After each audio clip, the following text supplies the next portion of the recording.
Good morning, okay, MMA friends, family, tribe, all of you. This awesome Thursday morning. I know I just made the thing not evergreen, but it's Thursday morning right now. Hopefully, some of you are still watching this at a later time, or somebody's watching this at a later time. But I'm Shan Steve from Krav Maga Martial Arts, and I am so grateful to all of you. Of course, my students and my team, and the families that support both of those, you guys especially, because without you, wouldn't be able to do what I do, fulfill our purpose and our passion, our calling, our vision, and our mission from Krav Maga Martial Arts. So thank y'all. But anybody who is on watching this, even if you're not a member of the tribe in that kind of formal capacity yet, thanks for making the time to listen. Today, I want to talk to you. I want to go deeper on the first two black belt superpowers. The first one, of course, is focus, the ability to block out distractions and concentrate on what's important. We know that energy flows where focus goes. And, I talk to you about all that stuff all the time, and I've talked about time management and energy management. But I want to give one specific technique today that is amazingly relevant to the actual execution of focus. Because we know that in life, so many things, to include even the black belt leadership principles, in this case, the black belt superpowers, that so many great ideas are just great ideas. And the problem is that knowledge without action, as Aristotle said, is useless. And so we have to figure out how to bridge that execution gap. And that's what the technique I want to talk to you about today is. And it actually came from something that my awesome wife, Barbara, said yesterday, in our coffee time. And the neat thing is that, she's not even actually a martial artist, but she's been watching me be one for a couple decades now. And she's seen the lessons. And she had this amazing analogy to something that we do in our Krav Maga class that's relevant to this lesson. No further ado, I'll get right to it. And it's going to address, as I said, focus and the respect lesson that we're giving from the floor this week. So first, the focus part. We know that we have to decide what are the important things that we want to get done, and we have to put more focus on them, less on the things that are attempting to distract us. And by the way, this applies, it definitely applies if you're listening to this and like me, you're a busy business leader. Like if you're a busy professional, a leader, an entrepreneur, you, by definition, I know, have more things to do every day than you possibly can get done with a day. And you always feel you feel a pull where you're always just figuring out what you have to say no to today to say yes to what you need to say to today. So definitely relevant in a professional setting. But ironically, when my wife came up with this analogy yesterday, it was talking about housework, because like she was kind of confessing that's something that's, hard for her to do.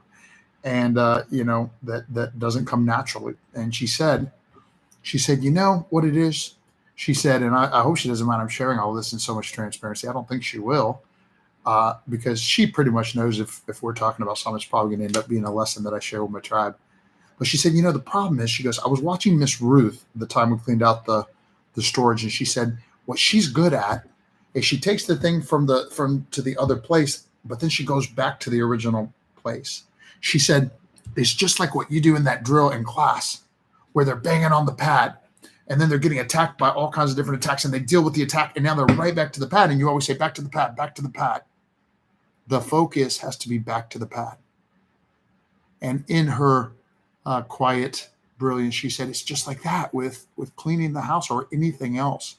It's about being able to recognize that there's these distractions that many times, like I said, in our case, they're not always bad distractions. The term distractions, maybe appropriately carries this negative connotation, but sometimes the distractions are important things you have to deal with.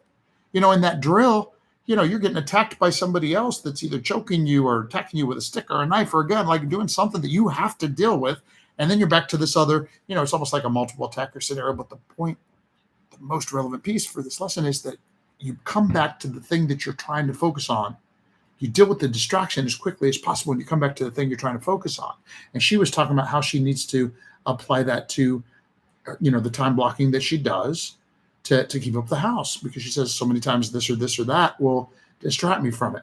And of course it's true for me. I mean, My planner helps a lot. I have basically like a modern day version of the good old fashioned Franklin Day planner, but it's on a remarkable. But you know, I plan my days the night before and the morning of and all of that, and I go in, and still it doesn't always go exactly according to plan, but I get all the things done because I deal with the distraction. I get back to the pad. Now, this lesson, I think you already understand.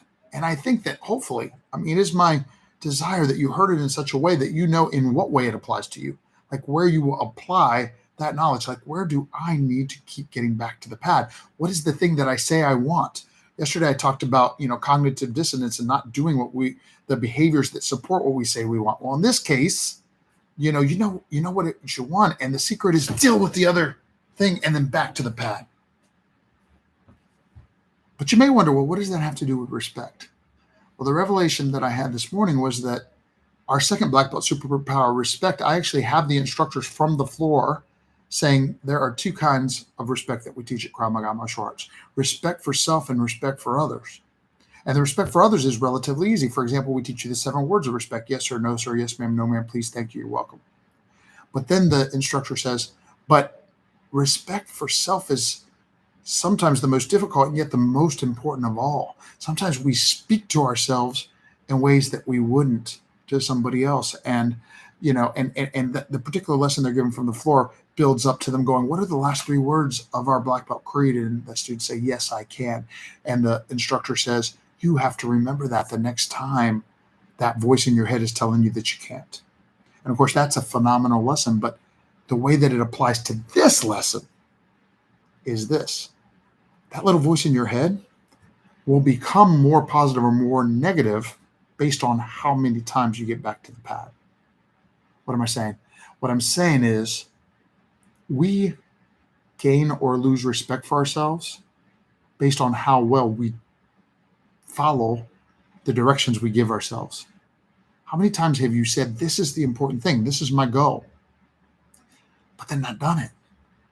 And of course, the most obvious example in this one is whatever exercise you commit to do in the mornings, or whatever eating plan you commit to do to support your health. Those are the obvious ones. But in relationships and, in house cleaning, in kid rearing, child rearing, in, leadership, in all of the things that are important to us in our life, when we tell ourselves we're going to do something, it's so important to fulfill that commitment. And the way you do that is by getting back to the pad when you're distracted and taken away. Now, in that stress drill, when you get distracted and have to deal with that attacker, you don't go, oh my gosh, how did this happen? I can't believe now I can't do that thing that I said I was going to do. You just deal with it and get back. But isn't it interesting how somehow in life we're not as good at the drill? Myself included. Sometimes we can let the distraction create a mental or spiritual or emotional distraction that is not just a distraction. It takes away from our energy. And ultimately, we know that we need to focus our time and we need to focus our attention, but it's especially our energy that we have to focus. And in this case, because there's 3 kinds of energy: there's the physical energy, there's the mental energy, and there's the emotional energy. But right now, at this moment in time, I'm talking about the emotional energy. You got to deal with that distraction. You have to neutralize the threat or disengage, and you have to get back to the pad. So do I. So do we all. This is how winning is done. This is a deep execution, application, technique, knowledge, wisdom, call it whatever you want, but apply it in your life. Focus. Decide what it is you need to focus on most. Focus on that thing. Deal rapidly with identifying and removing the immediate threat and get back to the focus. Not only will that cause the appropriate energy to flow, because, right, we know that energy flows where focus goes. But on an as important point, every single time you do what you say you're going to do, you respect yourself more. And the more we respect ourselves, the more confident we become, the more effective we become, the more efficient we become, the more empowering we become, the more we become who we want to be for the people that we care about in our lives. Prepare to live, empower to lead. Focus your focus today and make it a great one.